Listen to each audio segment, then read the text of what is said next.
Hello, my name is Taya Graham, and welcome to the Police Accountability Report. As I always try to make clear, this show has a single purpose, holding the politically powerful institution of policing accountable. And to do so, we don't just focus on the bad behavior of individual cops. Instead, we examine the system that makes bad policing possible. And today, we're going to focus on a case so egregious, so sloppy, and so potentially damaging, we have been following it for several months and now have some breaking news to report on today. But before I get started, I want you watching to know that if you have evidence of police misconduct, please email it to us privately at par@therealnews.com, and we might be able to investigate for you.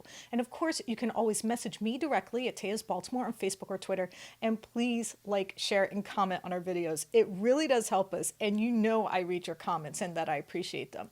And if you can, hit the donate button, click below. We have a Patreon, and we have some special goodies for our Patreon family. Okay, we've got all that out of the way. Now, today we're going to unpack a case that exemplifies all that is wrong with America's criminal justice system. A set of charges so damaging, it calls into question all the assertions made by politicians and mainstream media that our current law enforcement industrial complex is a solution for anything. The case focuses on a person you might remember. Her name is Michelle Lucas, and she was one of the stars of our documentary, The Friendliest Town, a film that recounts the firing of the first black police chief of a small town on Maryland's Lower Eastern Shore called Pocomoke City. But the reason we reported on her a few months ago is because the hard-working grandmother of four and community activist was facing 2 felony counts of, wait for it, passing counterfeit bills. So, how did this happen? Well, because Michelle did a favor for a coworker. She was delivering pizzas for a Pocomoke restaurant when a cook asked her to pick up a bottle of tequila. To pay for it, he handed her a $100 bill. On her way back from her delivery, she paid for the liquor, gave it to the cook, and went back to work. But 2 hours later, when she returned to the restaurant, she was greeted by a parking lot full of cops. I'll let Michelle explain. 2 hours later, I'm coming back to the restaurant, and there's 3 sheriffs and 2 Pocomoke cops parked there. And I thought, oh my God, they've been robbed. I was the last car there. And he said, no, the money you used was counterfeit. I said, it wasn't my money. It's the guy's money inside. I don't even drink. He told him, yes, it was his money. He didn't know it was counterfeit. The boss had gave it to him the night before. And they came back out. He said, and the Detective Burt said, he said it was his money, but we need you to, write down everything that happened. I did. They left. I thought I did. I know it's naive, but I thought I obviously was a witness for them. As Michelle recounts, the cook confessed to giving her the counterfeit bill. 2 months passed, and Michelle thought the matter had been settled. But then one day, she received a call from a Somerset County sheriff. Let's listen to what happened next. Detective Burt calls me, and he says, I need you to come to the sheriff's station. I need to talk to you. And says, I want you to come around back. I said, well, why are we going around back? He said, well, I just need you to come around back.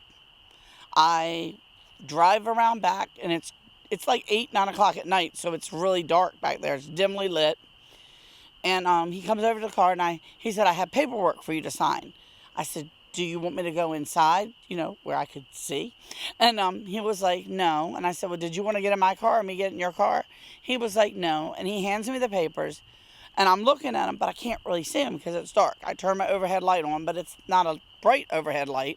I give it to him. Then I said to him, will I be sitting up at the table with the state's attorney, or will I be in the courtroom until I'm called? That's when he said, no, you'll be with your lawyer. And then I said, witnesses get lawyers? And then he was like, hon, you're getting charged with a felony. And then I was like, what? I'm sorry. I have never in my whole life, not even as a teenager with my mom, been in any trouble. So when he's telling me I'm getting charged with a felony, my mind, I blanked out. And so, Michelle was facing 2 felony counts of knowingly, and I emphasize the word knowingly because it will be important later, passing a counterfeit bill. Despite no evidence that she knew it was counterfeit, despite the fact that the cook confessed to passing her the bill, despite the fact she had no criminal record, the public defender advised her to plead guilty. That's right, guilty, which she did, and the consequences were devastating for her. Let's listen. I can barely, I lost I had lost prior to this almost 80 pounds. I've gained most of it back. I'm crying constantly. I'm scared to take money. I don't even want to go to the store for nothing, for nobody, not for myself. I'm scared to spend even $1 because what if it's counterfeit? After we reviewed the charging documents and the law, we got in touch with the public defender's office and asked them why they counseled Michelle to plead guilty with so little evidence she was in fact guilty. Actually, the documents we reviewed had exculpatory evidence, and she did not know the bill was counterfeit because the cook admitted to passing it to her.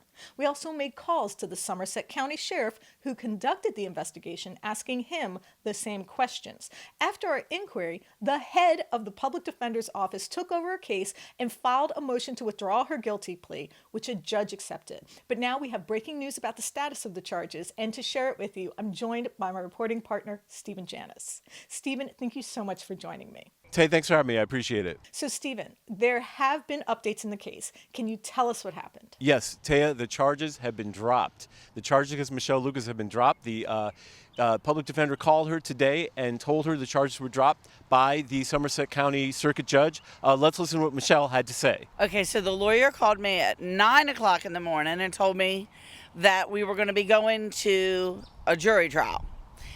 And then it would be on the 21st of this month. And then 4 hours later, he called me and told me all charges have been dropped.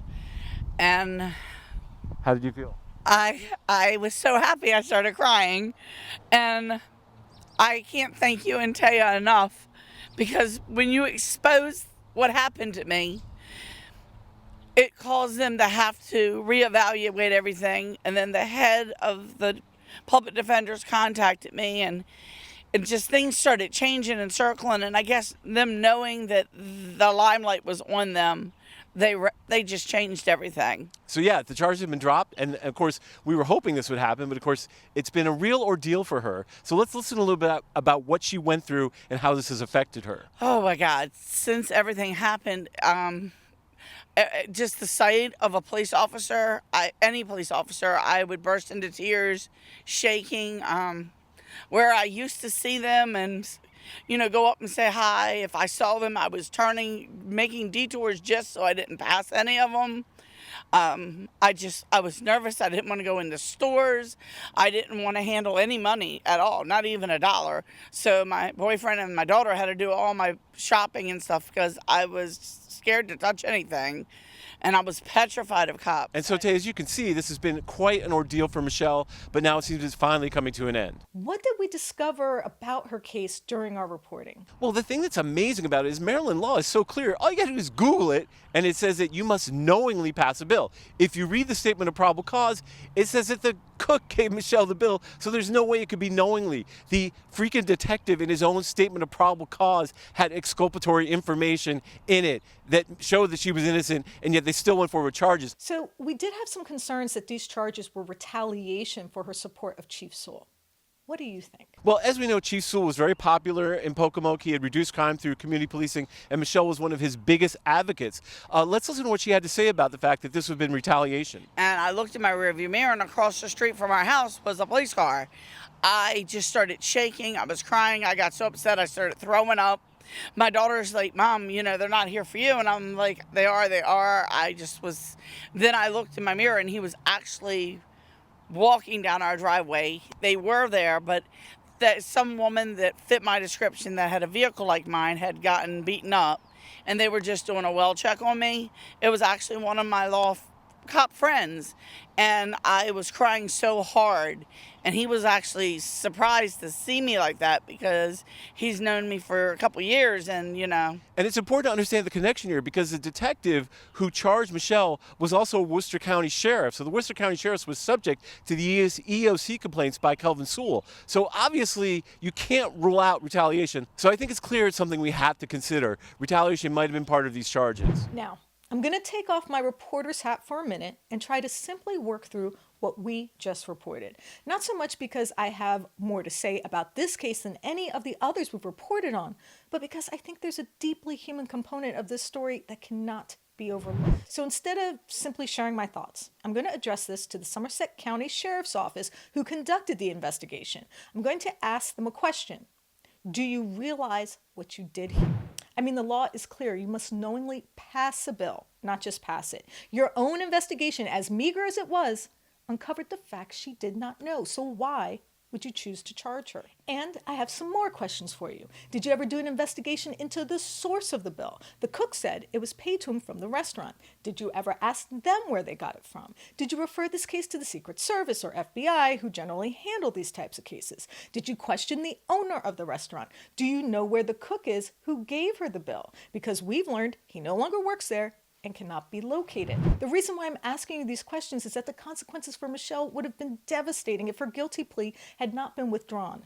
And I wonder if you considered that before you almost consigned her to living the life of a convicted felon. So how exactly is this devastating? Well, let me acquaint you with a uniquely U.S. phenomenon known as the Great American Felony Trap. What is this? Well, it's basically the result of a philosophy in this country that being guilty of a crime, regardless of circumstances, makes you essentially a non-citizen. That serving your sentence or doing your time isn't enough because punishment should be eternal.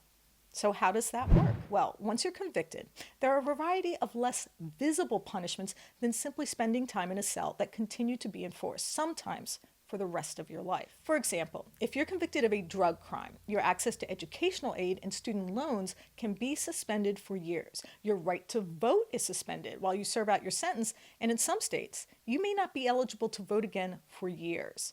She would, like most felons, have trouble getting a job and be ineligible for many types of jobs like teaching or truck driving, no matter if she was a model prisoner or not. She would have to pay countless fines and court fees, and along with all of these, she would probably end up working in prison for less than $1 an hour.